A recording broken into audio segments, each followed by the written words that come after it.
สบายดีเนาะสบายดีหมู่เพื่อนสุขุสุนเนาะ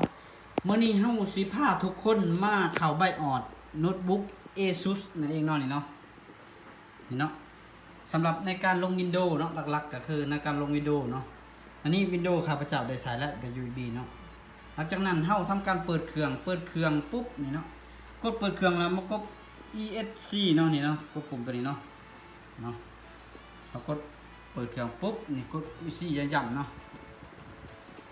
ย้ำนี่เนาะคือคอมตัวนี้นั้นมันให้ใส่พาสเวิร์ดก่อนเนาะเพราะว่าเฮากดย้ำๆเลยเฮามาใส่พาสเวิร์ดนี่เนาะเฮามาใส่พาสเวิร์ดนี่เนาะหลังจากเฮากด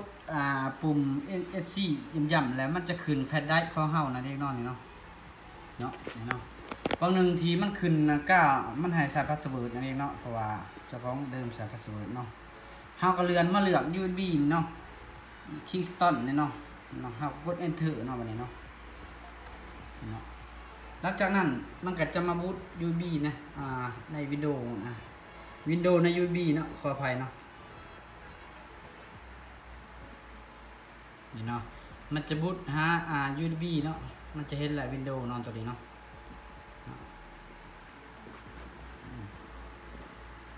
ขั้นตอนในการลง Windows ก็คือเฮาได้เฮ็ดแล้วเนาะเอาไว้ในช่องของเฮาให้ทุกคนเข้าไปเบิ่งได้เนาะถ้าว่าเข้าใจบ่ได้ก็คอมเมนต์ได้ใต้คลิปนั่นเองเนาะ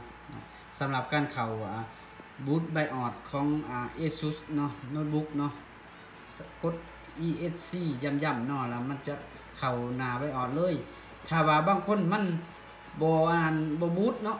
เห็นมันขึ้นคือบางหนึ่งนี้เพราะว่าคอมตัวนี้เขาจะใส่พาสเวิร์ดเฮาได้ใส่พาสเวิร์ดแล้วมันจะเข้ามาให้เฮาเลือกUSB เนาะที่ว่า Windows อยู่ใน USB นั่นเองเนาะสำหรับวิธีการเข้าไบออด